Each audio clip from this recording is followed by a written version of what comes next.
Okay, thank you, Adriana, and thank you for being here. I'm glad you've joined us, and I hope you get something useful and good that helps your life get just a little better. Before we get to the material, let me introduce myself.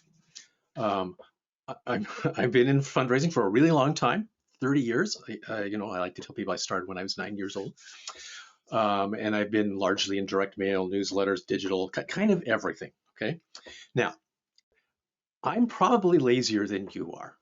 Okay, but I love fundraising. It's the best profession as far as I'm concerned.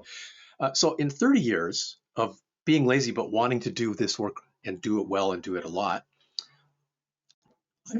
I've kind of come up with some life hacks. And you know what? They might help you. And you can get them a lot faster. You can get them today instead of waiting for third decades of work to get there. These things work. They work for me, and I think they're going to work for you.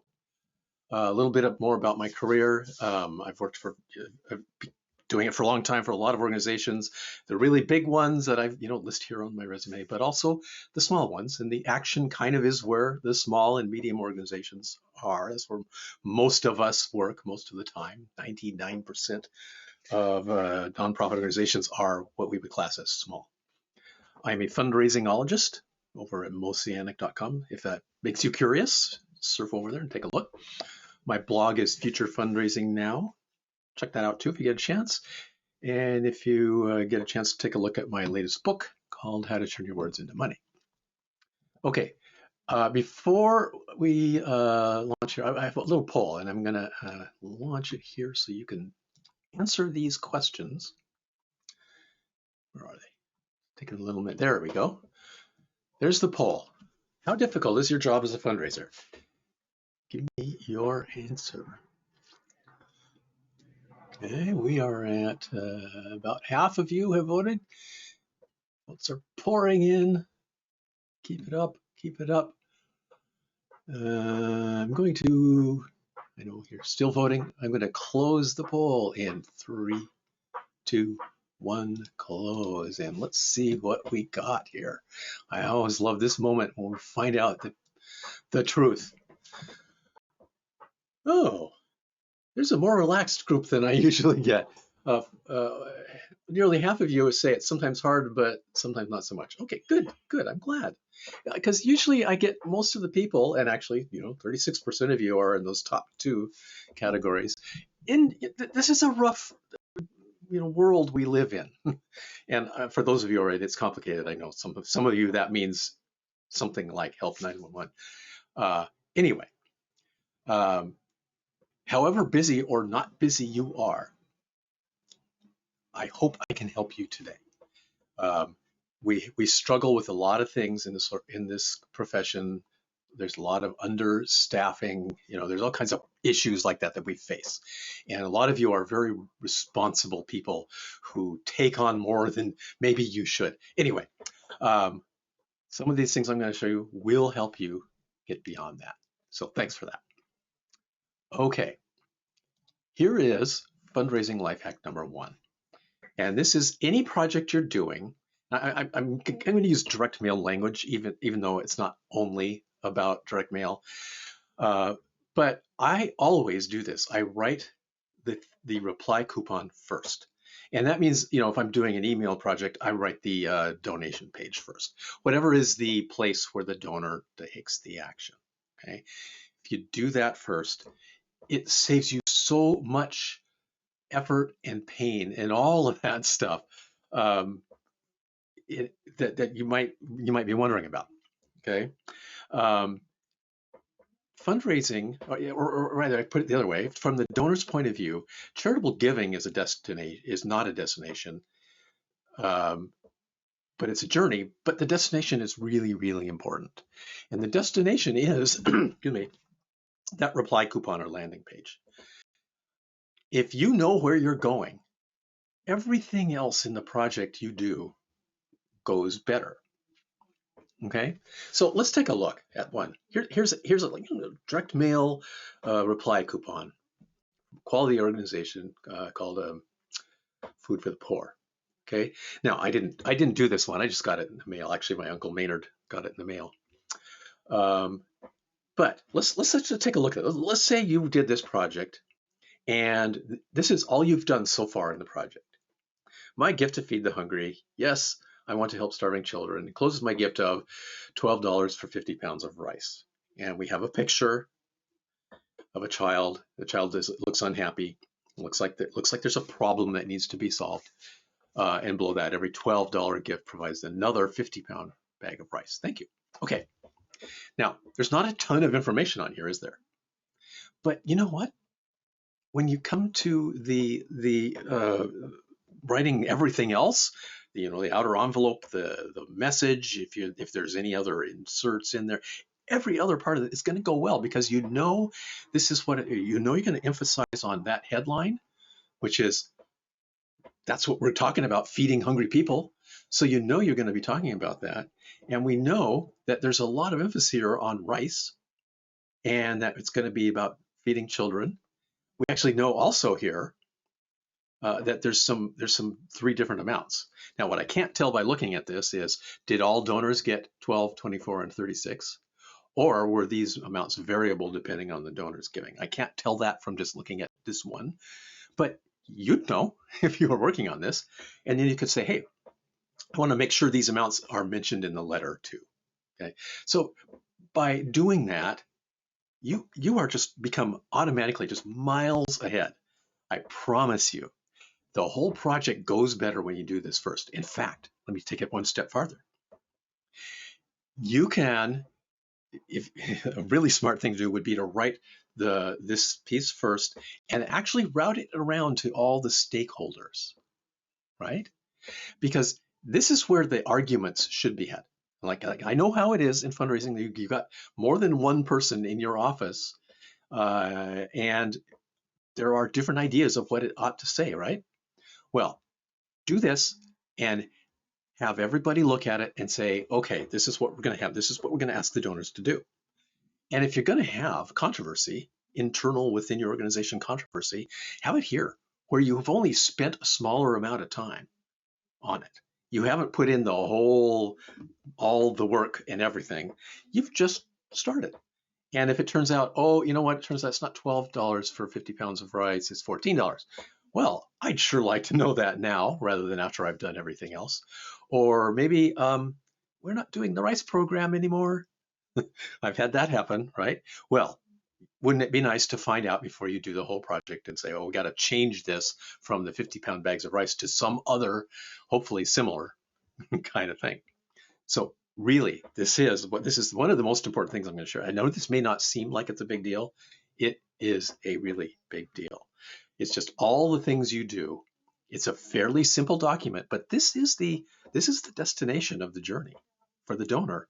Somebody who's going to give is going to stop here. Okay, they're going to hold this thing in their hand, and they're either going to give or not give at that point. But if they're holding it in their hand, looking at it, they are on the edge of giving. So when you know what this says, you know what everything else ought to be.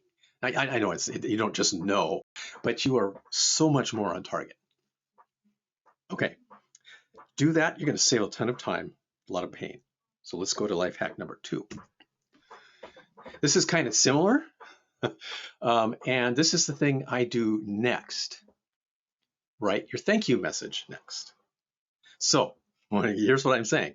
Let's say you're doing your project. Let's say it's a direct mail project. Write that coupon first, so you know the destination, you know where the donor's going, and then write the thank you note next. Okay. The thank you note, and by the way, I'm assuming here that you write specific thank you letters. I hope you're doing that.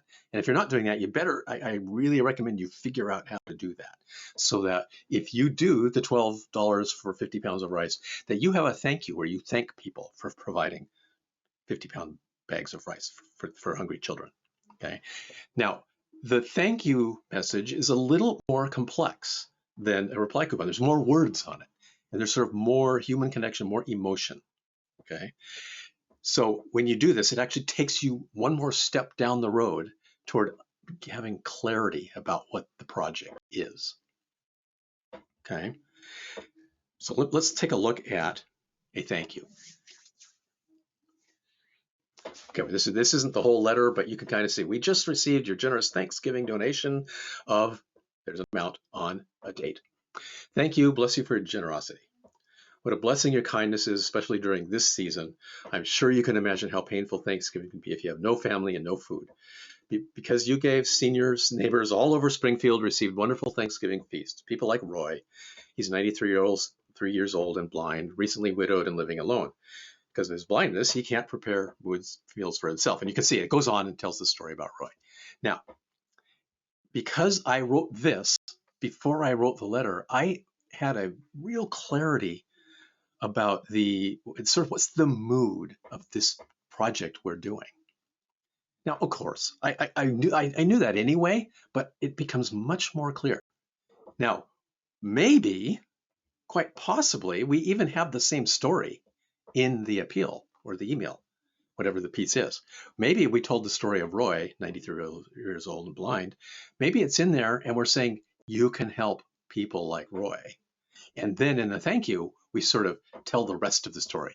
You did help people like Roy. And now because he got helped, his life is better, his health is improving, all those kind of things.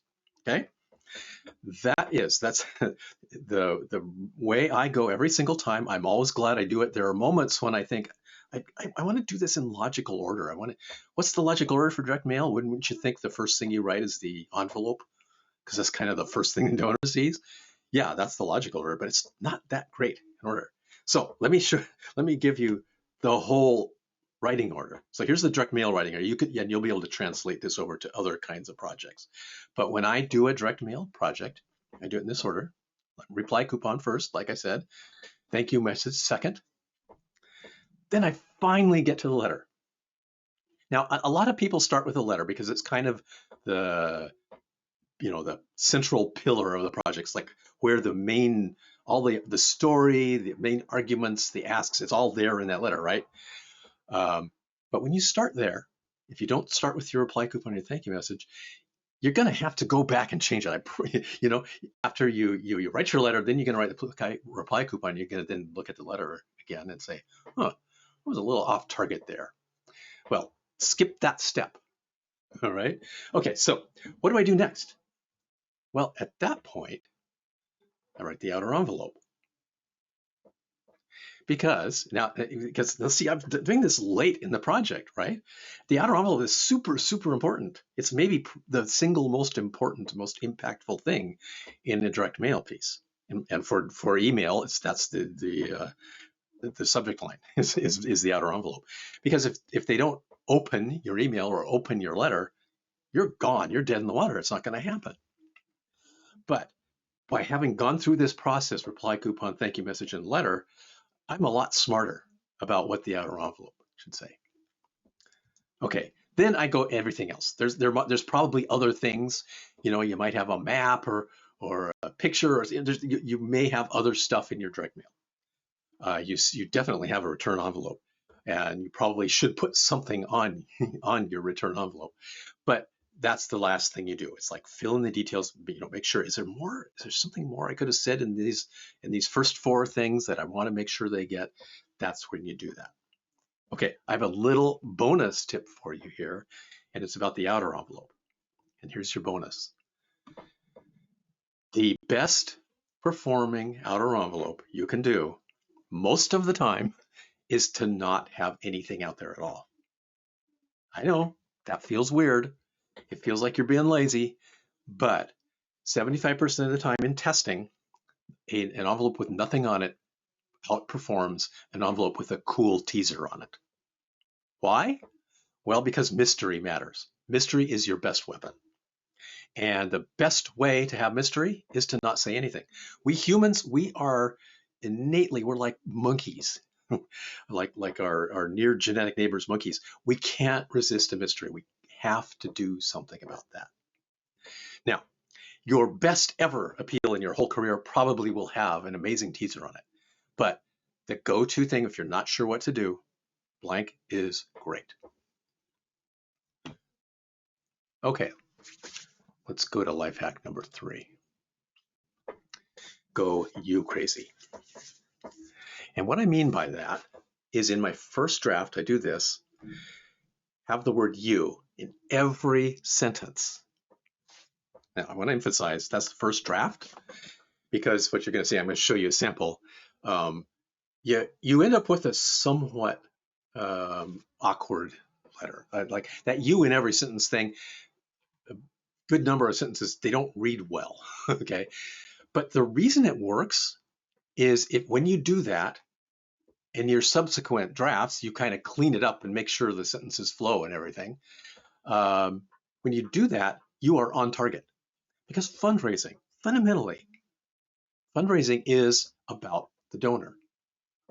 It is completely about that. That's the thing you most care about is, hey, donor, I'm asking you to take some action. I'm asking you to care. I'm asking you to put your values into action. It's not, hey, we're a cool organization. We're really responsible.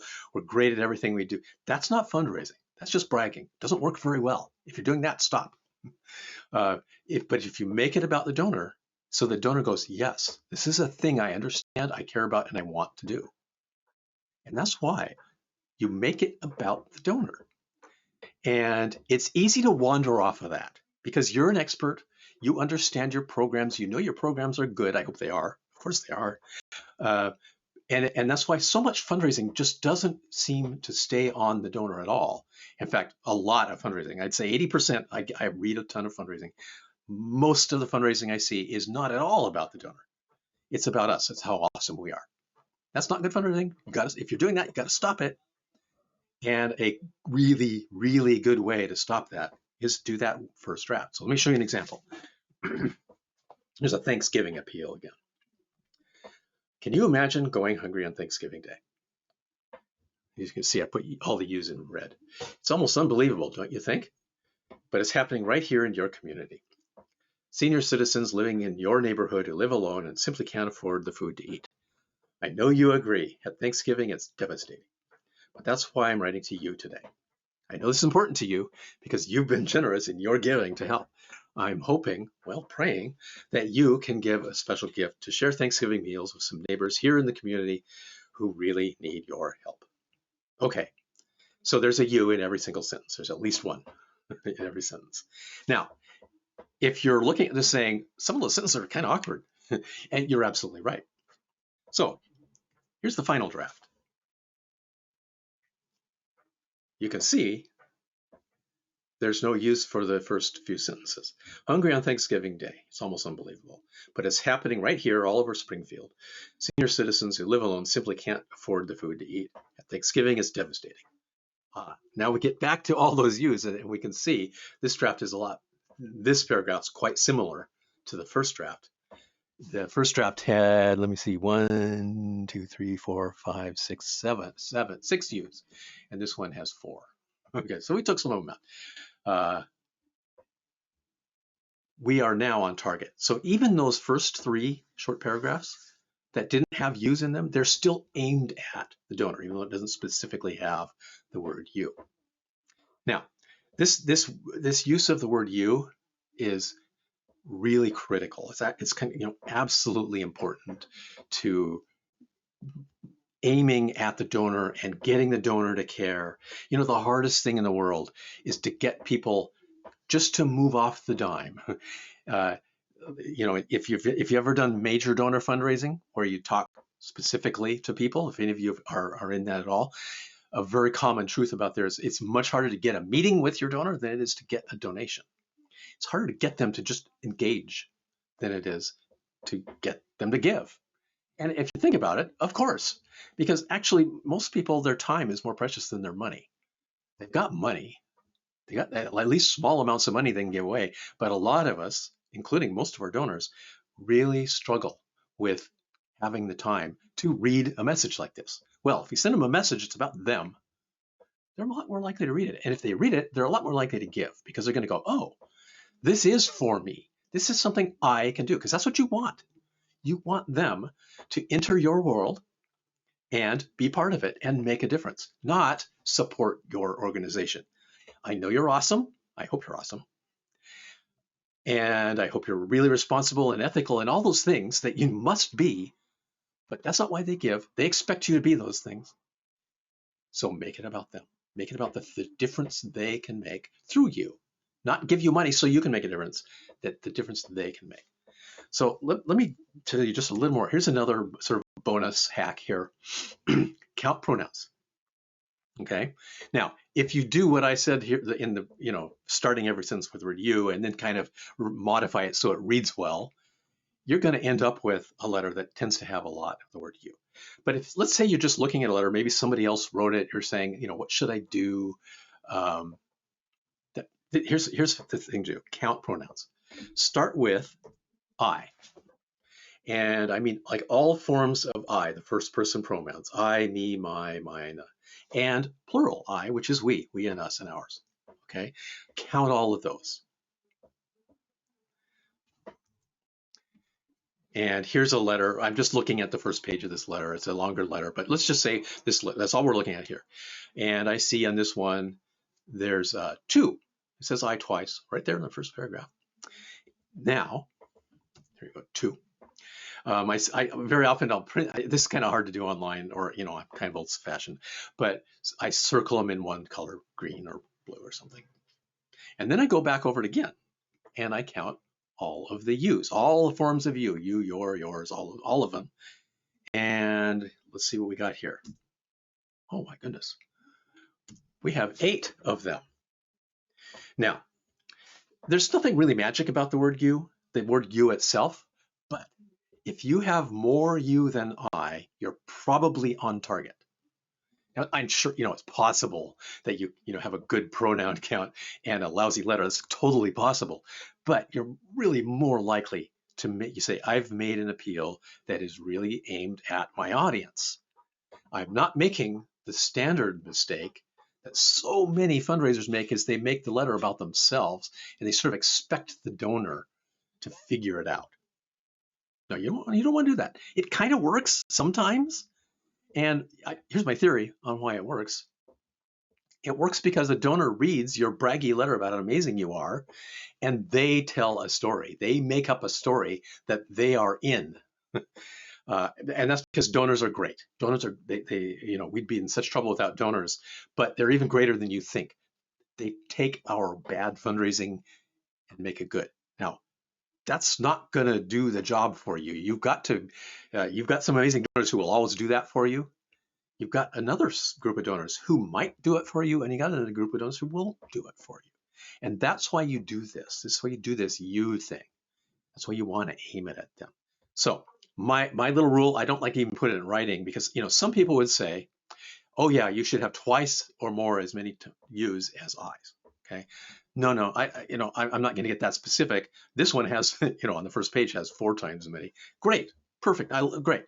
But all I really ask of you is have more you than I. That means that this letter is not about the organization. It's about the donor. It's about the donor's action. It's what the donor is going to do. If you want the donor to do something, you have to make it about what they're going to do, their values, their connection, what they know, what they care about.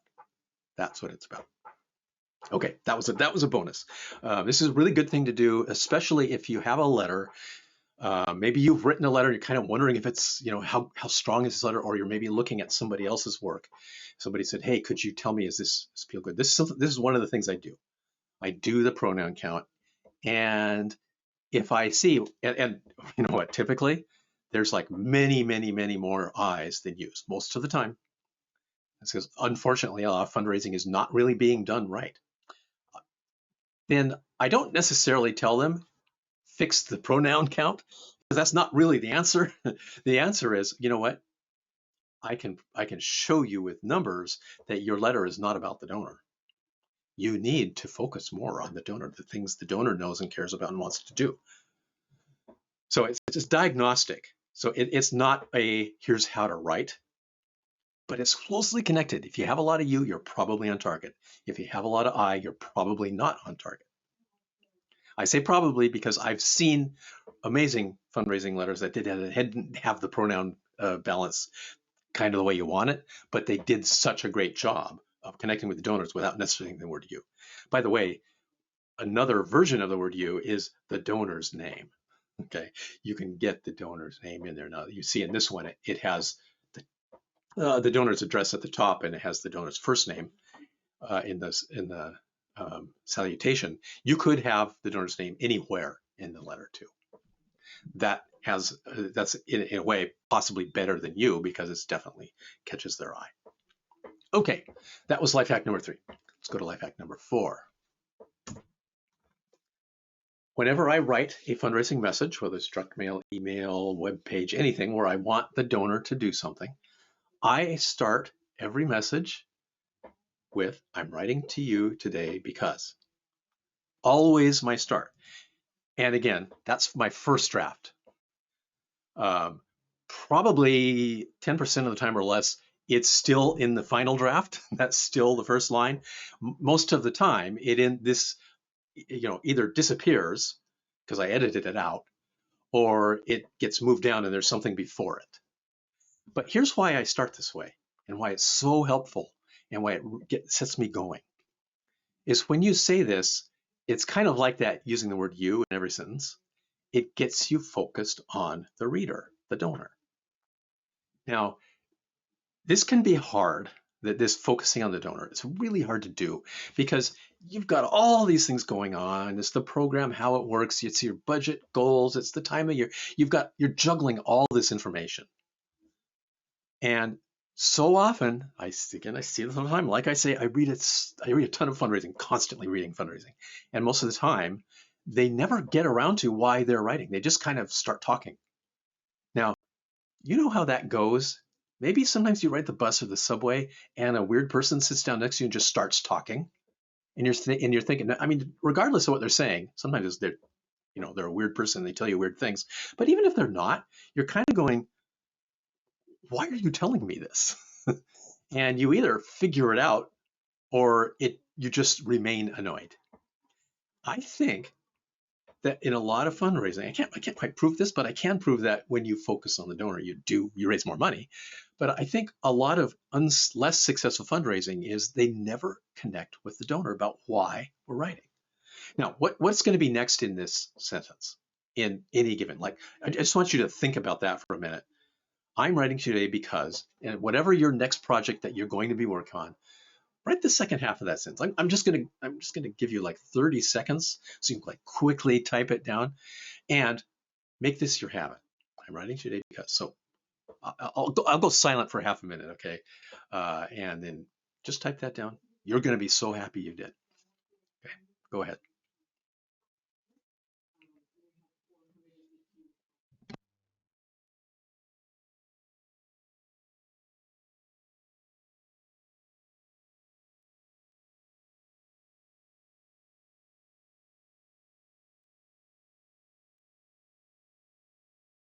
Okay, I hope you got something good out of that. But more important than whatever you came up with just now is if you make this part of your workflow.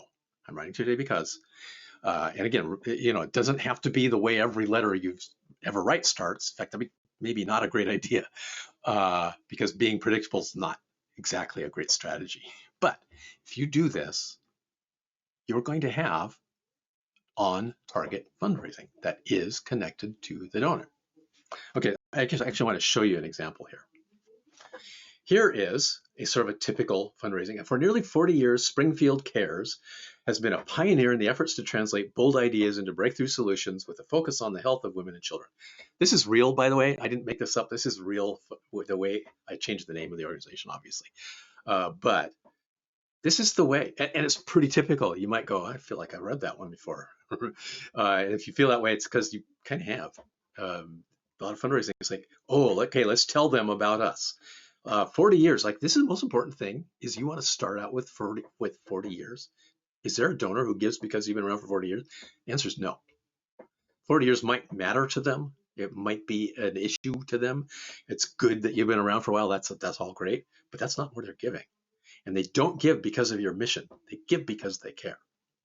Now, that's a typical way to do it. Let's say you started with, I'm writing to you today because some very special kids are facing a disease that might kill them if you and I don't step up to help them. But can you see the difference there? Just like the fundamental shift in focus because we started that way. Now, this is one where the final draft ended up with that, the magic phrase stayed on there. Okay. And like I say, don't worry about that. If you find a better way to start and it pushes this into the second paragraph or the third, whatever, or you entirely took it out because now I'm on target, I didn't actually have to say it out loud. But do that. Okay. Let's get to the final life hack number 5. Cut the middleman from your message. Now you're probably going to realize, you know what? But when I say that, I'm kind of saying again what I've been saying before. The middleman in fundraising is you. Whatever you do, there's a donor, and then there's a result. The donor makes a donation and a result happens. If you're helping people in some way, if you're fighting poverty, if you're fighting disease, they make a donation and it has a positive result in the life of another person. But regardless of what it is, if you're an arts organization, there's the donor and then there's the art that happens. Okay, so that's always what it is. And fundraising too often focuses on that middleman, which is just the process. It's all the things you do to make the good thing happen. Donor gives a gift. Okay, you're going to give us money, and then we're going to do this and that and this other thing. And they describe the process. That's not fundraising. Now, you have a process. You're good at it. You're monitoring it to make sure you're doing it right. Okay, all that. You have to do that. The donor expects you to do that, but that's not what they're giving money for. Fundraising is about what the donor can do. It's not about what you do. There's the donor and there's the world that gets better as a result. Don't get in between. Always write a message that takes that middleman out. Now, it's hard because the middleman, which gets in the way of fundraising, is actually your whole life, right? So it can be so difficult to say, okay, well, how do we talk about what we do that we are unimportant in it? Well, I'm going to show you a really easy way to do that, to get yourself out of the way. Okay, here's a really typical, this is real. I found that, this came to me in an email a while back, and it said, your gift will help us save these vital wetlands. Okay, looks familiar, right? You've probably seen this kind of statement many, many times in your work. What do you do? How do you make that, which seems like a harmless sort of sentence to say, it seems like accurate, right? There's a quick edit that completely changes the mood of this sentence, and it's to remove the word us. Now it's, your gift will help save these vital wetlands. Literally, one word difference. That's an important change. It might be the most important change. Getting that us out of there. Yes, the us is in there. In reality, you're in there and you're doing your activities. And you have to do it. And you have to be good at it. And you have to be proud of your work. But that's not why the donor gives. The donor gives to make the thing happen. This is a donor who cares about the wetlands. The donor wants the wetlands to be saved. They don't want to give you money. If they could save the wetlands without making a donation, that's probably what they'd do. It's not about them giving you money. It's about them saving the wetlands. So make that edit. This is the easiest of all the ways to make fundraising better. Our first drafts generally have it like the first place there. And it's okay. It's all right if your first draft has it wrong in that little way, because that's the way it looks to you. But you would need to turn it into what it looks like to the donor. So here's another example. Help us rescue the children. Okay, you've seen that before, haven't you? What's the edit? There it is. Super simple. Now it's rescue the children. Now it's a call to action to the donor. In the first one, it's a call to action to send money. In the second one, it's a call to action to do a great thing. The great thing is what they want. They don't want to fund you. They want to make a thing happen. Another way of thinking about this is donors don't give to fund your programs and processes. They give to make a good thing happen. They're not paying for processes, they're paying for outcomes. Support our outreach in the school, work in the schools becomes, this one takes a little bit more than a one-word edit, to reach out to kids in the schools. Okay, so really think that through. Every time you sort of come to that call to action phrase where you're saying, here's what I want you to do, make sure you change it to, it's not send money to us so we can do a cool thing. It's do the cool thing. Do the thing that you want to do. This is going to revolutionize your fundraising. This is maybe the easiest way to get a lot better fast. And as you see, it will sort of filter through all the stuff you do. It's going to make a big difference in every way you can imagine. Okay, well, that's the 5 life hacks, but I'm actually going to give you a bonus here because I think this one might be even more important, and it's make yourself uncomfortable. If your fundraising feels good, it's probably off target. If you're not making yourself uncomfortable, or your colleagues at your organization, or your boss, you're missing it. You should feel like, ooh, this, I don't know, this feels too simple, it feels too emotional. You should be thinking those things. Because if you're not, if it feels good to you, that means you missed the audience. You were fundraising from yourself. You weren't fundraising from your donors. So that moment of discomfort where you kind of go, ah, that's a good thing. That tells you you're on target. In fact, I'll tell you what, as a consultant, an outside consultant who works with a lot of organizations, and I'm not the only one who says this, if my client loves what I did, they say, oh, Jeff, this is like the best fundraising I've ever seen. I go, oh no, it's not going to work. I missed the real audience. I aimed it at my client instead of at their donors. And it's always true. I almost always wish I had, it's really awkward, obviously. They say, hey, this is great fundraising. And I say, ooh, I'm going to change it now. That would be kind of weird, right? You don't want that to happen. You should always feel comfortable. And if your boss or board members go, I don't like this, that's a sign that you did something right. Now it's possible that you did something wrong, and the wrongness is what, but overwhelmingly, all the things you do to make it work better make other people uncomfortable. Remember that this is an important thing. You aren't your donor. You're different from your donor. Your colleagues are not your donor. Your boss is not your donor. Your board members are not your donor. Even if any of these people are, I hope, are all donors, but they're not at all like your donors. They're different demographics, most likely. They are way more involved and expert in what you do. They're paying a lot more attention, and that's why you tend to miss it. So effective fundraising, here's some things. These are the things that tend to make people uncomfortable. It's always too simple. The experts in your organization say you've really not described how complex our program is. You've left out all the steps.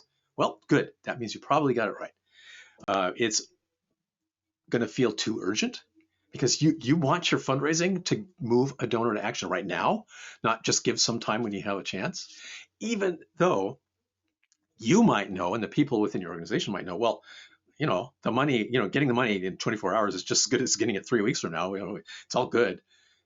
But if you really want to do a good job, you got to make it feel like we need the money now. It's going to feel too emotional. Giving is an emotional decision. It's not a rational decision. Basically, what our brains do is, in fact, this is not just giving, this basically all human decisions are made with the emotional part of our brain, and then the rational part kicks in and tries to rationalize the emotional decision we just made. Now, sometimes your rational mind talks you out of the emotional decision you made, and sometimes that's really good because you were about to do something stupid. But giving to charity is never something stupid.